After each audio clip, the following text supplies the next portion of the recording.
Good evening, everybody. I'm Fictional Crystals, and RUNAAN has a soulmate.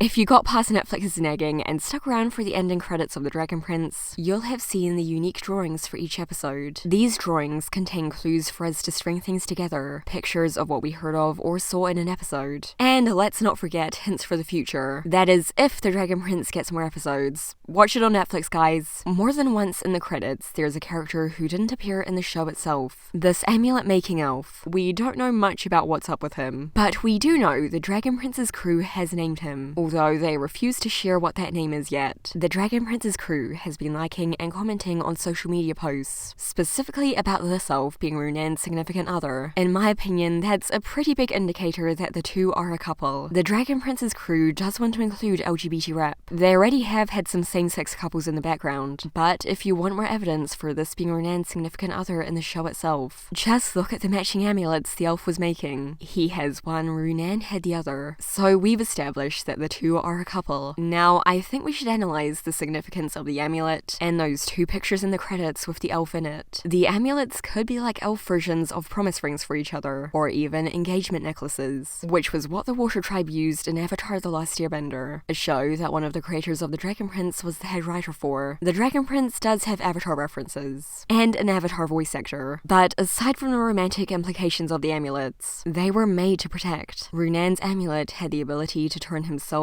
and all the other Moonshadow elves invisible, protecting him and them from the sight of humans. The credits elf gave the amulet this ability, keeping RUNAAN'S job in mind. He knew of the dangers RUNAAN gets put in because of being an assassin. He wanted to be able to protect him while not being on the same missions as him, which is why he made the amulet do what it does. And presumably, the credits elf's amulet can do the same thing, so that RUNAAN knows he's protected too. However, the two went further than this. They couldn't just let each other be protected by amulets. They wanted to know if the other was safe, or in danger, or dead. Already dead.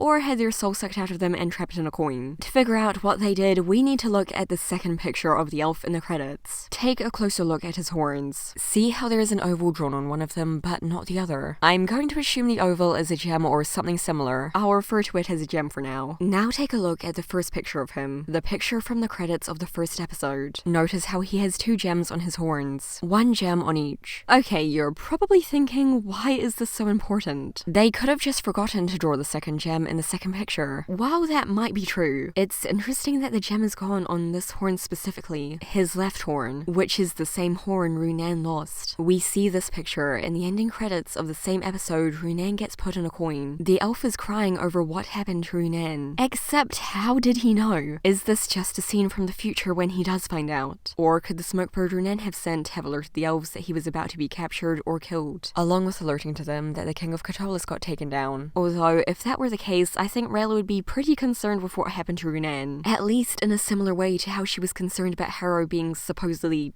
dead. Yet she wasn't concerned about RUNAAN even though she saw the bird. All it did was confirm to her again that Harrow died, since it did have one of RUNAAN's bindings. So I believe there's a more personal way the elf found out about what happened to RUNAAN. The two are connected to each other, not just through trinkets, but through their souls. Whether or not that makes them soulmates. They have enchantments on each other so that they know when one another is in danger. Or worse, when RUNAAN's left horn came off, the credits elf's left gem came off, alerting to him that something happened to RUNAAN's horn. Now take a look at the lilies in the second picture. There are two matching ones. One of them is perfectly fine, but the one the elf is crying over is sinking. The lilies are enchanted to the elves. The one the elf is crying over that's sinking is the one connected to RUNAAN. The lily sinking alerted to the elf that something happened to RUNAAN's body and soul. Your soul is my treasure. There is likely a way to save RUNAAN. As of right now, however, he is dead. At least as far as the elf knows. Hopefully the Dragon Prince will get more seasons so we can see more of the elf. But anyway, thanks for watching and cue the credits.